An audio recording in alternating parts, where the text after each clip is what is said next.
నమస్కారం CMR news వార్తలకు స్వాగతం. నా పేరు సుమలత. కొత్తగూడెం జిల్లా భద్రాచలం నియోజకవర్గం నందు కొత్తగూడెం జిల్లా బిఎస్ఎఫ్ఐ జిల్లా కమిటీ వారి ఆధ్వర్యంలో రాష్ట్రంలో విద్యారంగ సమస్యలపైన పోరాటం చేస్తూ విద్యారంగ సమస్యలన్నింటినీ కూడా పరిష్కరించాలని ఈ రాష్ట్ర ప్రభుత్వాన్ని డిమాండ్ చేస్తూ భద్రాచలం నియోజకవర్గంలో ఉన్నటువంటి అనేక సమస్యలపైన Bahujan student federation of India గత కొన్ని సంవత్సరాలుగా పోరాటం చేస్తూ ఉందని తెలియజేస్తూ ఉన్నాం. ఈ క్రమంలోనే జిల్లా కమిటీకి సంబంధించి ఈరోజు నియోజకవర్గంలో ఉన్నటువంటి మండల అధ్యక్షులను ఉపాధ్యక్షులను విద్యార్థి సంఘానికి నియమించుకోవడం జరిగింది.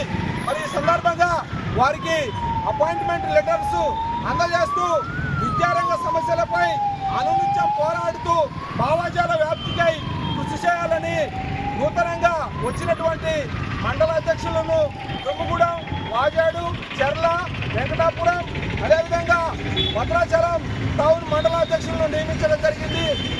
విద్యార్థి నాయకులందరికీ కూడా ప్రత్యేకంగా విద్యారంగ సమస్యలపైన పోరాటం చేయాలని వారికి తెలియజేస్తూ వారికి ఈ బాధ్యతలు ఇవ్వడం జరుగుతుంది. మరి ఈ సందర్భంగా ఈ రాష్ట్ర ప్రభుత్వం ఎక్కడ వేసిన గొంగడి అక్కడే ఉన్నట్టుగా విద్యారంగ సమస్యలను పక్కన వదిలిపెట్టింది.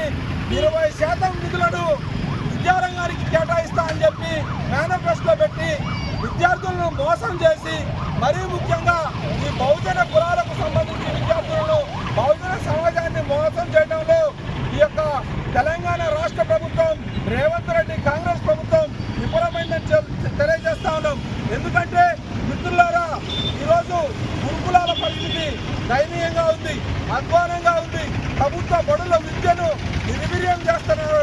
కనీసం మౌలిక వసతులు లేకుండా, విద్యార్థులు పడుకోవడానికి జాగా లేకుండా, బిడ్డలు పెట్టుకోవడానికి జాగా లేకుండా, చదువుకోవడానికి లైబ్రరీలు లేకుండా, పౌష్టికమైన ఆహారం తినకుండా విద్యార్థులు అనేక రకాల ఇబ్బందులు పడుతుంటే ఈ ప్రభుత్వానికి మాత్రం నిమ్మకు నీరెత్తినట్టుగా ఉండి విద్యారంగ సమస్యలను పక్కన పెట్టి 6% మాత్రమే నిధులు కేటాయించిన నిధులను కూడా సక్రమైన పద్ధతిలో వాడకుండా వేరు శాఖలకు నిధులు మళ్లించడం ఈ యొక్క బహుజన సామాజిక వర్గాల పట్ల ఈ కమ్మ, రెడ్డి, వెలమ దొరలకు ఎంత మాత్రం చిత్తశుద్ధి ఉందో అనేది ఆలోచన చేయాలి మిత్రులారా. దయచేసి విద్యారంగాన్ని మాత్రం మీరు పట్టించుకోకపోతే తక్షణమే పెద్ద ఎత్తున బహుజన కులాల అందరం కూడా రాబోయేటటువంటి స్థానిక సంస్థల ఎన్నికల్లో విద్యార్థి లోకంగా అందరం చంపపెట్టలేక మీకు బుద్ధి చెప్తామని ఈ సందర్భంగా తెలియజేస్తున్నాం.